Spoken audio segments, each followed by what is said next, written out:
Започнува актуелна тера. Еве ги вестите на денот. Тепачка во собранието на Македонија на Комисијата за финансии и буџет, пратеници од ДПА и ДУИ физички се пресмекаат. Прва посета на министерот Мицковски на Битола. Младите во борбата против трговијата со луѓе. Очи на музичарот Миле Шрвенковски.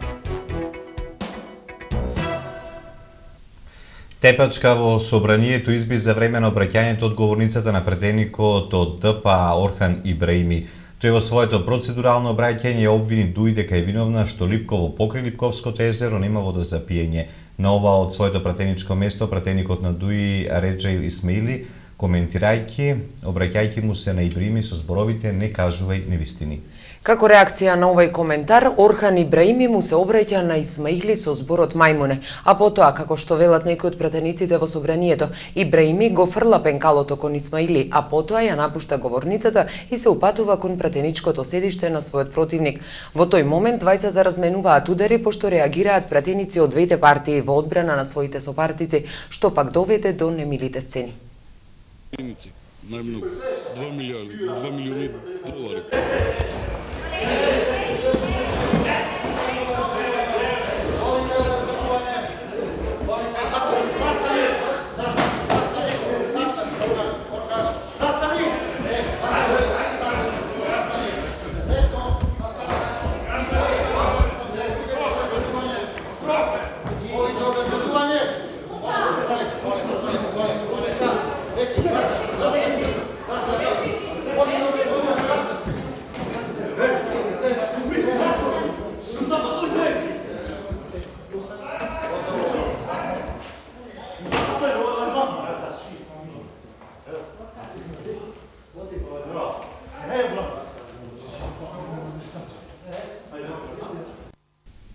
Демократската унија за интеграција бара формирање анкетна комисија која ќе го разгледа инцидентот и ќе одреди одговорност за оние што го предизвика инцидентот. Груби кој од името на пратеничката група на ДУИ изрази големо жалење и го осуди инцидентот, посочи дека најтешко е повреден пратеникот Реджаил Исмаили кој побара лекарска помош од собранискиот доктор и се наоѓа на една од клиниките во Скопје. Го напуштаме собранието и сите активности во него, изјави пратеникот Имер Алиу од ДПА по предпладневниот инцидент кога со тупаници се пресметуваа неколкумина пратеници од ДПА и ДУИ. Ова што се случи денеска во собранието е организиран и оркестриран злочин од страна на Али Ахмети против албанската опозиција. Убиствата и насилствата кон албанците во овие 13 години веќе се пренесува и во собранието со намера да се елиминира албанската опозиција. Али Ахмети и неговите луѓе како насилници на албанците се претвориле во јаничери на антиалбанската политика, како во последните случаи при донесување на уставните измени и антиалбанскиот буџет. Итно бараме да се започне постапката за кривично гонење на овие насилници и криминалци, како што се Тала Џафери, Реджаил Исмаили, Мерван Џемаили, Артан Груби и Муса Ибраими. Ние во меѓувреме ќе преземеме адекватни заштитни мерки од овие насилници и злосторници. Земајќи ги во обзир настанатата ситуација, ние нема да присуствуваме на понатамошната работа на собранието. Исто така ја информираме јавноста дека и покрај насилството и теророт, ние упорно ќе продолжиме да ги браниме албанските интереси. Парламентарната група на Демократската унија за интеграција изразува длабоко жалење и го осудува остро денешниот срамотен инцидент инициран од страна на пратениците на Демократската партија на албанците Орхан Ибрахими и Беким Фазлију. Во отсуство на аргументите и на конкурентна понуда за албанските гласачи, како и од постојаната фрустрација од дашти имат? Може да нешто? Пораз, да. Во отсуство на аргументи и конкурентна понуда за албанските гласачи, како и од постојаната фрустрација од последователните порази на избори во Република Македонија, ДПА го заменува политичкото делување со тупаници, со навреди и со отсуство на човечност. Затоа, парламентарната група на Демократската унија за интеграција бара формирање на анкетна комисија која што веднаш ќе го расветли овој случај. Министерот за привлекување странски инвестиции Горан Мицковски, кој денес беше во прва посета на општина Битола, нагласи дека има намера да помогне и придонесе за повеќе инвестиции во Пелагонија. За градоначалникот Алевски привлекувањето инвестиции значи нови вработувања во градот. Маја Богоевска. Министерот за привлекување странски инвестиции Горан Мицковски денеска во посета на општина Битола, каде се сретна со градоначалникот Алевски. Министерот дојде во Битола да ги испита можностите за инвестирање во општина Битола. Ова ми е прва посета на поголема општина во Македонија и символично затоа што потеклото моја од тука, од овој крај, и би сакал да помогнам да допринесеме да се донесат повеќе инвестиции во овој крај, да заживе уште повеќе економијата и да запре миграцијата, да видат луѓето перспективи во овој крај и да донесеме солидни бизнеси овде кои што ќе може да се развиваат и повеќе и да ставиме Битола на мапата на поголемите бизнес компании во светот. Тој вели дека работата онаму каде анализата покажала дека има потенцијал да се најдат инвеститори. Не е исклучена нели диаспората, сепак има разговори подолго време и со наши бизнисмени од повеќе краеви. Австралија е една од тие што споменавте. Така што и јас би сакал да нели да се обидам да донесам инвестиции од тој дел на светот. И тоа е во едно од моите понатамошни патувања и Австралија вклучена. Така што тие разговори ќе се водат не само со наши бизнисмени, него и со други бизнеси, да се обидеме да нели да донесеме нешто и од тој крај. Мислам дека не е доволно тоа експлоатирано до сега, има можности повеќе да се направи таму и ќе се вложат напори кон тоа. Градоначалникот е сигурен дека ќе се отвори голема можност за инвестирање. Познавајќи го Горан, знаејќи колку е упорен, знаејќи ги неговите навистина големи амбиции, сигурен сум дека идниот период ни престои голема шанса да направиме нешто дополнително заеднички во делот на странските инвестиции и во Република Македонија и се разбира конкретно овде во Битола. Значи, министерот перфектно ги знае поволностите што ги дава владата на Република Македонија за странските инвеститори, ги знае и поволностите на дел од општините кои што ги даваат и се радува на ова посета затоа што денеска убеден сум дека и самиот ќе се увери за резултатите кои што се постигнати благодарение на поволностите владата што ги дава и се разбира нашата општина, општина Битола. Подобрувањето на инвестиционата политика влијае и врз останатите сегменти од општеството. Мислам дека тоа многу ќе придонесе во презентацијата пред странските инвеститори, некои од нив да се одлучат повторно да вложат во Битола. Се со цел нашата заедничка крајна цел и во од овој аспект се разбира, кога зборуваме за странските инвестиции, и од аспект на владата на Република Македонија и од аспект на локалната самоуправа, всушност крајната цел е вработување на нашите граѓани. Во рамките на посетата на општина Битола, министерот Мицковски ја посети фабриката Кромберг и Шуберт, за која градоначалникот потенцираше дека во септември ќе го прослави 2000-тото ново вработување со најава за изградба на нова хала за уште 1500 вработувања. Беа во посета и на земјоделскиот комбинат Пелагонија, каде се инвестирани над 17 милиони евра за изградба на гасни централи и Предутрешната седница на Советот на општина Битола, на која ќе се расправа за продажба на фудбалскиот клуб Пелистер, денеска се огласи опозицијската ЛДП. Фудбалскиот клуб Пелистер, за кој талески ВМРО ДПМН ветија дека ќе биде прв во Македонија и дека ќе игра во Лигата на шампионите, сега сакаат да го продадат во 4 очи и тоа под сомнителни околности. Ова е договорот со кој фудбалскиот клуб Пелистер му се продава на извесен некој си Гаврил Папанастасатос, човек очигледно со патриотско име и презиме. Овој договор за ЛДП е несериозен и аматерски. И сметаме дека со овој договор на фудбалскиот клуб Пелистер нема да му се нуди светла иднина. ВМРО ДПМН и Талевски треба да сватат дека Битола не е нивни пашалак, ниту пак нивна приватна својна и со не за да прават што сакаат.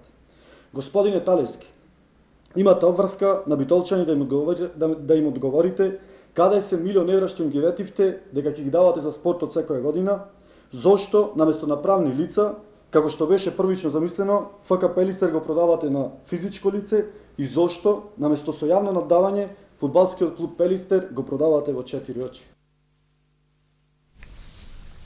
Од почетокот на годинава досега се случиле 34 инциденти на разни спортски настани во Македонија, соопшти министерката за внатрешни работи Гордана Јанкуловска на работилница посветена на организацијата на спортските настани во контекст на сузбивање на насилството, безбедноста и присуството на навивачките групи што се одржа во просториите на Фудбалската федерација на Македонија.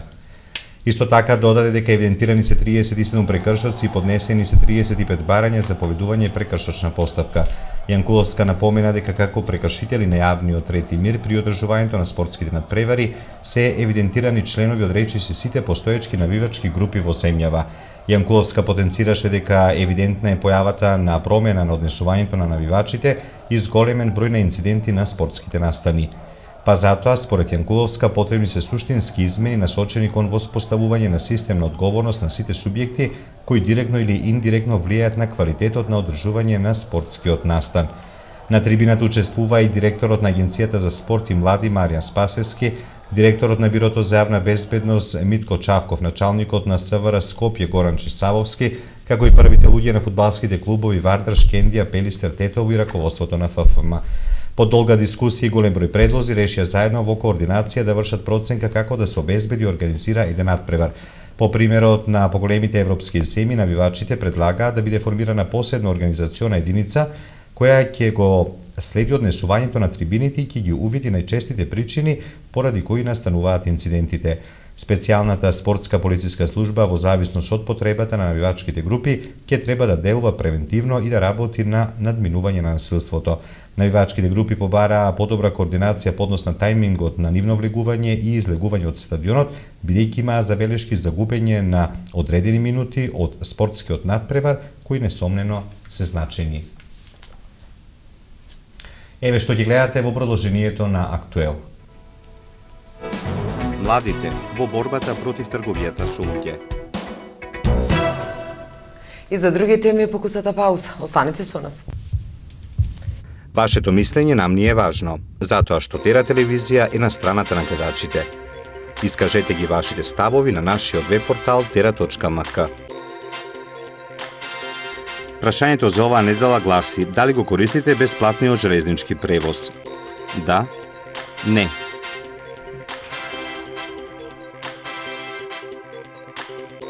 За резултатите од анкетата читајте на tera.mk или гледајте во вестите на Тера телевизија.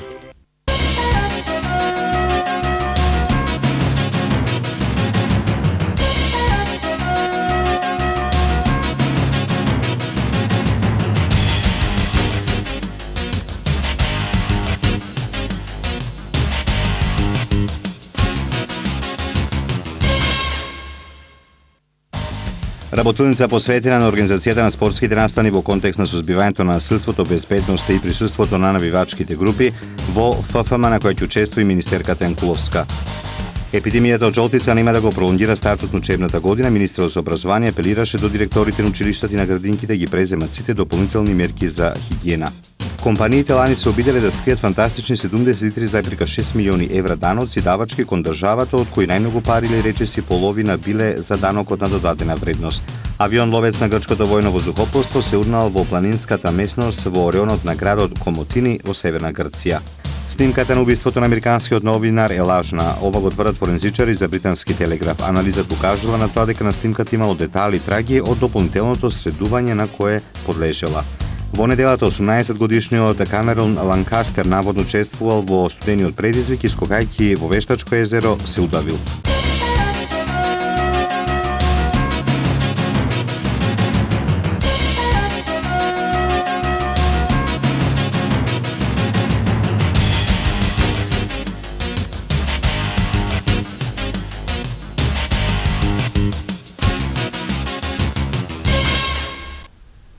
Охридскиот двоен убиец побегнал од Македонија.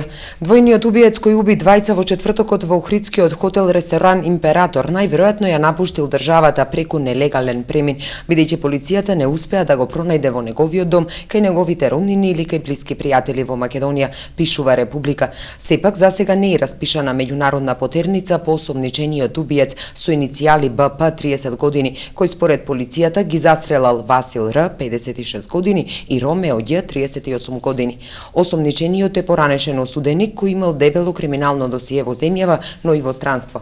Засега во Македонија се бара со национална потерница, но поради фактот дека веќе 5 дена е недостапен за органите на прогонот, најверојатно по него ќе биде распишана и меѓународна потерница.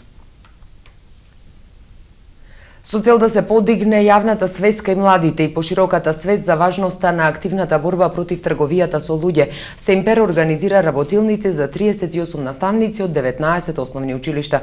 Опфатен е Пелагонискиот регион. Маја Богоевска. Сдруженијето за еднакви можности Семпер од Битола одржа 2 еднодневни работилници за 38 наставници од 19 основни училишта од општините Битола, Новац и Могила и Демирхизар. Во рамките на проектот вклучи се во превенцијата, трговијата со луѓе е реалност. Главната цел на овој проект е активното вклучување на младите луѓе во борбата против трговијата со луѓе. Проектот е финансиран од делегацијата на Европска унија во Република Македонија, врз основа на грант договорот помеѓу Сдруженијето за еднакви можности Семпер од Битола и Министерството за финансии на Република Македонија, односно секторот за склучување договори. Целта на тренингот за наставници е зајакнување на капацитетите на наставниците и соработниците за превенција од трговија со луѓе како продолжение на досега одржаните 2 еднодневни и еден дводневен тренинг за врсничка едукација од 38 ученици од 7 и 8 деление, од исто така 19 основни училишта од 4 општини од Пелагонискиот регион Битола, Новац и Могила и Демирхизар. Следни активности кои следуваат во овој проект, во рамките на овој проект се одржување исто така на 19 едукативни работилници, исто така во 19 основни училишта. Подигнатата јавна свест кај младите и пошироко ќе се постигне и со спроведување на медиумска кампања, промотивни материјали и прирачник за врсничка едукација. Заводот во Битола со нов подготвителен оддел. Во овој оддел за децата со било какви проблеми во развојот ќе се грижат високо образовани стручни кадри. Заводот за рехабилитација на деца со оштетен слух, говори глас Кочо Рацин од Битола. Освен пререгистрацијата која што ја направи, е единствената установа од ваков вид во Македонија која е основоположник на дефектолошката теорија и пракса.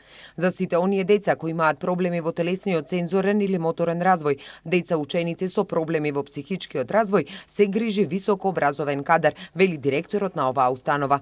Кога се работи за оштетување на слухот, тука е нашиот дефектолог сурдолог, односно имаме група на сурдолози. Кога се работи за ментална ретардација, успорен психички развој и така натаму, тука се е нашиот дефектолог, олигофренолог. Кога се работи за пореметувања во говорот, било какви така натаму, тука се нашите логопеди. Кога се работи за деца кои имат аутистични проблеми и така натаму, тука се општите дефектолози, кои исто така ги има повеќе. Покрај широкиот спектар на кадар дефектолози со кои располага установата, за децата се грижат и стручни работници. Има и потесно специјализирани дефектолози за работа со одредени методи и стекнати сертификати во и надвор од нашата држава, за примена на одредена техника и на одредени методи, кои порано не можеме да ги пременуваме во оваа установа, бидејќи бевме овластени да реализираме одреден наставен план и програм кој ни го даваше Бирото за развој на образованието. Рехабилитационо-воспитно-образовната работа во установата се организира и остварува според наставен план и програми кои на предлог на Бирото за развој на образованието ги утврдил министерот. Градоначалникот Лазар Котевски денеска оствари средба со почесниот конзул на Австрија во Република Македонија, доктор Валентина Илиева. Ова е наша прва средба со цел да се запознаеме, да ја представиме нашата мисија. Јас ја запознав конзулката со општина Новаци, ресурсите и убавините со кои располагаме, па во иднина можеби ќе се збратимиме со сродна општина од Австрија, рече Лазар Котевски, градоначалник на општина Новаци. Доктор Валентина Илиева е назначена за почесен конзул на почетокот на оваа година и досега остварила средба само со една од вкупно 12 за кои е надлежна. На почетокот на месец мај го посетив градоначалникот на Битола, вчера бе во Могила, а денес сум во Новаци. Така да планирам за скоро време да ги посетам сите општини за кои сум надлежна. Од нашата денешна посета за запознавање во иднина ќе се роди плодна соработка, а секако дека ќе настојувам да најдам општина во Австрија со која општина Новаци ќе се збратими. Исто така планирам да се оствари некоја бизнис релација, аплицирање за проекти и слично, рече доктор Валентина Илиева, почесен конзул на Австрија. Целта на соработката беше меѓусебно запознавање и одредување на можностите и целите за идна соработка. Почина музичарот Миле Шерденковски. На 60 годишна возраст вчера ненадејно почина Миле Шерденковски, познат музичар од Битола. Тој беше член на групата Мадригали и ланската година, заедно со неговите колеги, ја одбележаа 40 годишнината од постоењето на групата, заедно со Дадо Топиќ на Хераклеја. Членувал во повеќе групи, меѓу кои Трн во око, Мегдан, Буба Мара, а во последните години беше актуелен со организирањето на детскиот фестивал Сидо. Тој е автор и на многу композиции што ги создал во својот работен век. Шерденковски денеска беше погребан на светонеделските гробишта во Битола. А еве ја неговата последна изјава дадена за Тера телевизија за време на овогодинешното издание на Сидо. Фестивалот е во Битвис, хитови, победници, гости, се е тука. Ево веќе почнато е се комплетно, има народ, има заинтересираност и мислам дека супер, се забавуваат. Младите тука гостини е Кловно Заги, од Бугарија деца имаме како што има порано најавено на Тера телевизија, да интервју имавме. Значи се е тука, се е спремно, се е добро. Шерденковски претходно беше гостин во емисијата Блиски средби на Тера. Вечерва ќе имате можност да гледате од 20 часот и 25 минути. А еве што ќе гледате во продолжението на Актуел. Дали Шкотска ќе се одвои од Велика Британија? И за други вести од светот по кусата пауза. Останете со нас.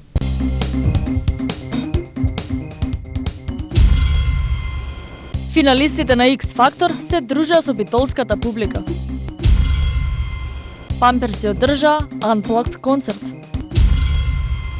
Музичко-поетска вечер, збор во зборот.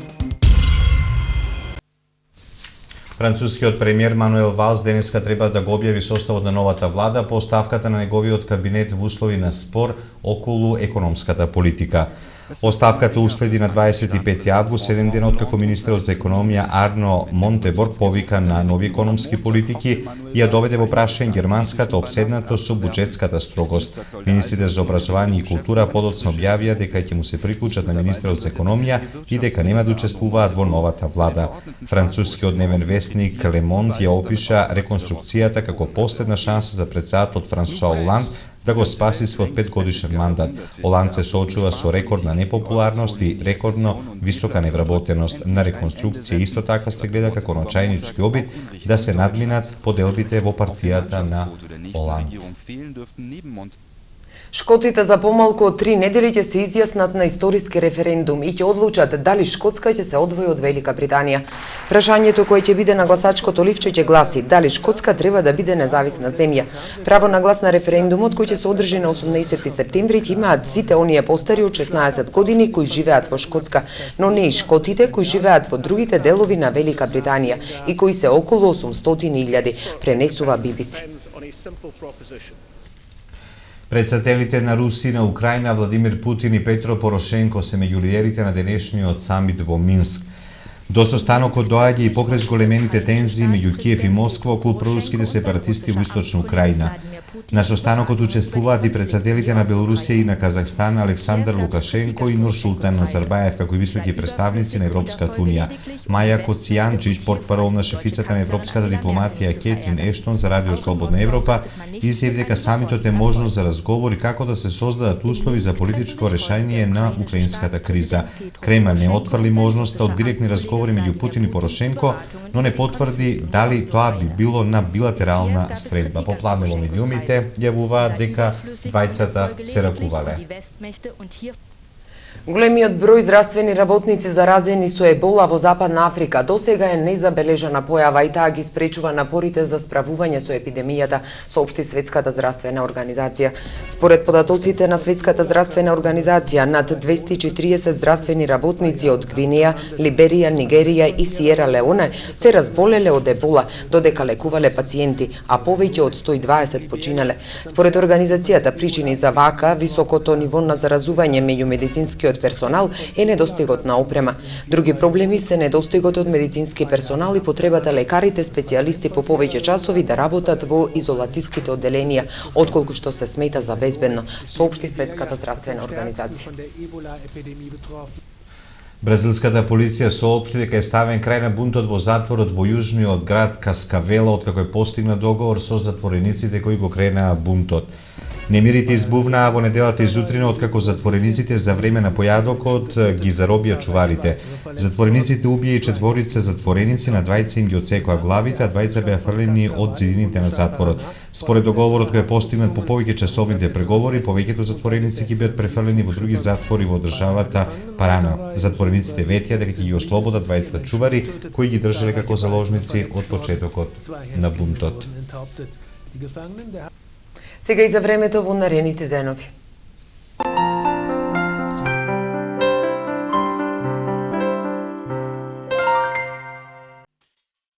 Какво ќе биде времето утре во Европа?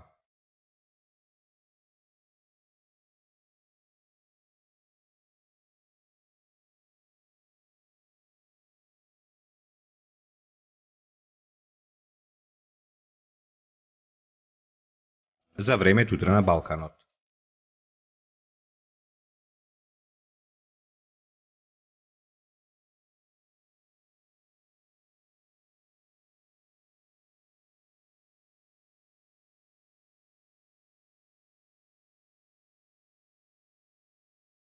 Какво ќе биде времето утре во Македонија?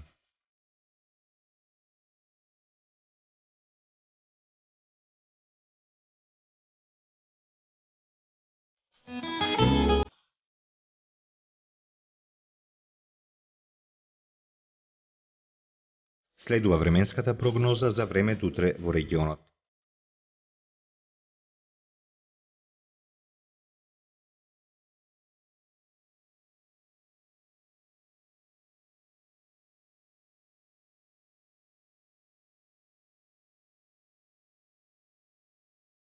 Какво ќе биде времето утре во Битола?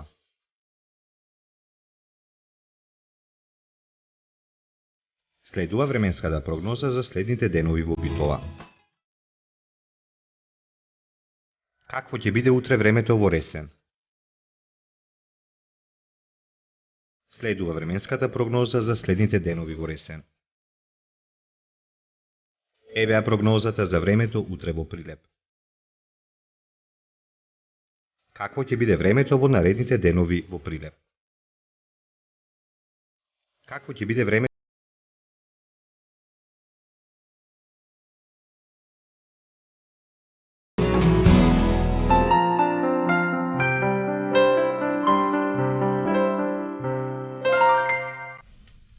Тука е крајот на Актуел. Благодариме што бевте со нас, повеќе на webtera.mk.